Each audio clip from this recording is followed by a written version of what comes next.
petit i jugava a pilota, i recordar o veure ara en què s'ha convertit el nucli antic un dissabte de febrer a les 7 de la tarda, doncs la veritat és que el canvi és molt important.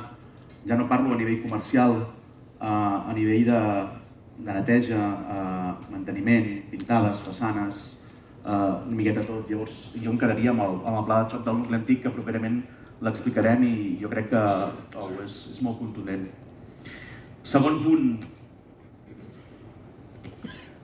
Com a segon punt potser et diria que el que vaig presentar el mes de maig-juny de l'any passat, quan em vaig presentar, vaig parlar de la revolució de les petites coses.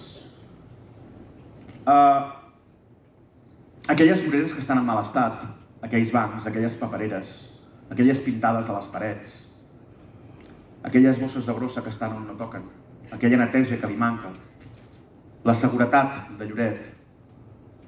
Jo crec que totes aquelles petites coses que ens fan més amable el dia a dia són aquelles coses per les quals hem de treballar i hem d'advocar més. I jo crec que aquest seria el segon punt més important. I el tercer el tinc claríssim. El tercer, la creació de la regidoria d'entitats i associacions, conjuntament amb una nau d'entitats i un casal d'entitats. Si una cosa tinc molt clara és que des del mes de maig, des del mes de juny passat, que estic fent molts de cafès amb molta gent, les entitats i associacions de Lloret es senten molt desprotegides, es senten molt desemparades. Necessiten que la gent els escolti.